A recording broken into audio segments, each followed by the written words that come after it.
മലപ്പുറത്ത് സെവൻസ് കളിക്കാനെത്തിയ വിദേശ താരത്തിന് പീഡനം. യുണൈറ്റഡ് FC നെല്ലിക്കുത്ത് എന്ന ടീമിനായി സെവൻസ് കളിക്കാനെത്തിയ ഐവറി കോസ്റ്റ് ഫുട്ബോളർ പരാതിയുമായി SP ഓഫീസിലെത്തി. കാങ്ക കൗസി ക്ലൗഡ് എന്ന 24-കാരനാണ് കഴിഞ്ഞ 6 മാസമായി ശമ്പളമോ മറ്റു സൗകര്യങ്ങളോ ലഭിക്കാതെ മലപ്പുറത്ത് കുടുങ്ങിയത്.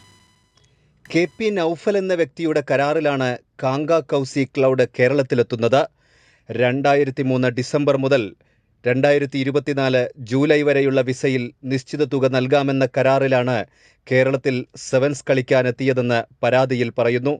സീസണിൽ 2 മത്സരങ്ങളിൽ മാത്രമാണ് തന്നെ കളിപ്പിച്ചതെന്നും ഇതുവരെ 1 രൂപ പോലും തന്നിട്ടില്ലെന്നുമാണ് താരത്തിൻ്റെ പരാതി. കൂടാതെ തിരിച്ചു പോകാനുള്ള ടിക്കറ്റ് പോലും ലഭ്യമാക്കിയിട്ടില്ല. ഒറ്റയ്ക്ക് മലപ്പുറം SP ഓഫീസിലെത്തിയാണ് താരം പരാതി നൽകിയത്. Le club m'a fait venir ici à Kerala en Inde depuis le mois de janvier. Le club m'a fait jouer seulement que 2 matchs. Même pour manger, c'est le problème.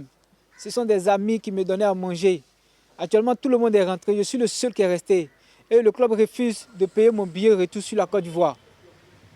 Donc, vraiment, la situation est très difficile actuellement. Je vais rentrer chez moi. Mon visa finit le 3 juillet. Et si mon visa finit, je tombe à l'université, c'est un problème pour sortir du pays, c'est un problème. Ou soit tu fais la prison quand ton visa expire. SP ഓഫീസിലെത്തിയ താരത്തിന് പോലീസുകാർ ഭക്ഷണം വാങ്ങി നൽകിയപ്പോൾ താരം കരഞ്ഞു.